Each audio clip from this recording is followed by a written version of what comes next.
Standard Triumph, determined to get in on the act, launched the Standard 8 2 years later. At only £480, the Standard 8 offered few refinements. It was smaller and even more basic than the Morris.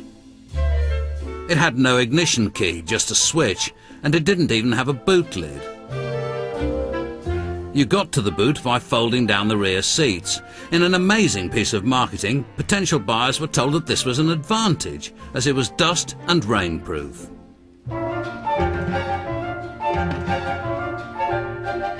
Pauline Hutchinson's boyfriend Peter was the proud owner of an 8, and Pauline learnt to drive in it.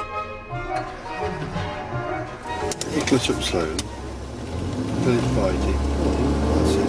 He actually learned in a Standard 8, which is, I think, the same year as this particular one. Okay. I found it very difficult at first.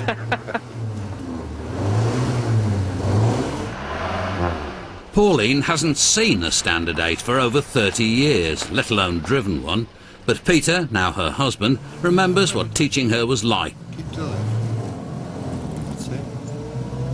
Coming down a steep hill on a sharp corner when the road was wet, she spun the car round, facing the wrong way, but I found myself sitting there and he was saying, "Move!" How on earth she did it with a car like this, I don't know. By the late 50s, more and more women like Pauline were driving the family car. The market was expanding, with over 500,000 new cars being bought every year. Latest models at Earl's Court include a new range of Ford estate cars.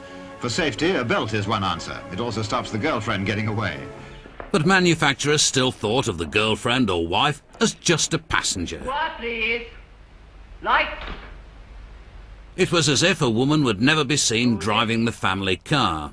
Fine. So when Standard Triumph replaced the 8 with the Triumph Herald, it was launched as a car for men. Relax.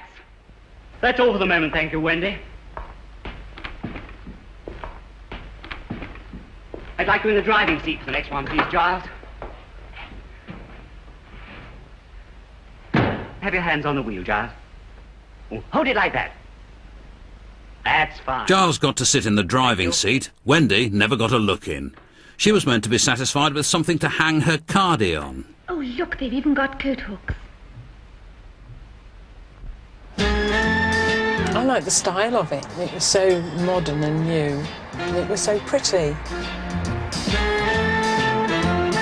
But Pauline saw the Herald as her kind of car.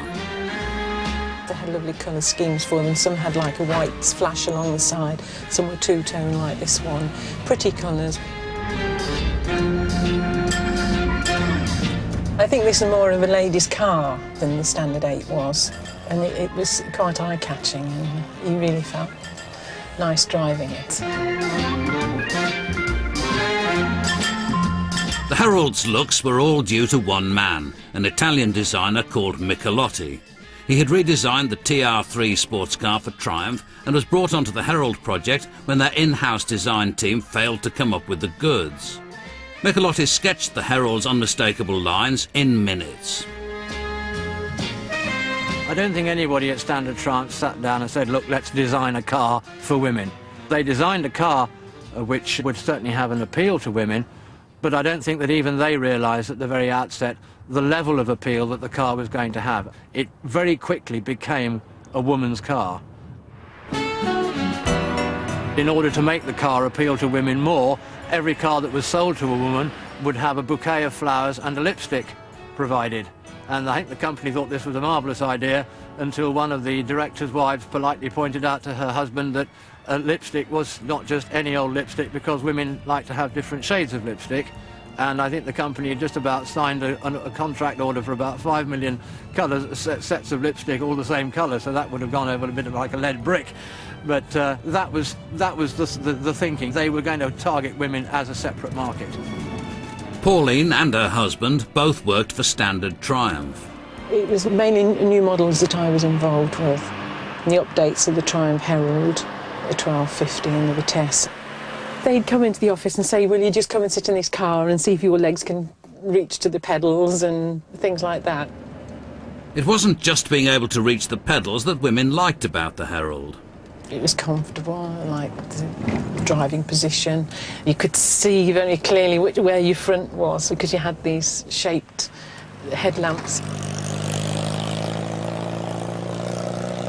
You could park them very easily and manoeuvre them in small parking spaces.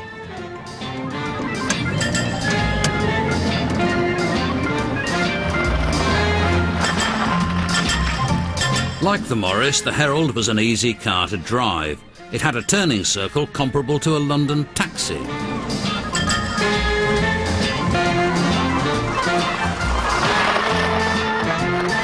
"25 feet, the turning circle, it's fantastic. We had a lot of fun with the Triumph Herald. Took it on the continent and went camping. We had one of the first ones and then we changed them. We had about 6, I think, in total. We used to change them every year.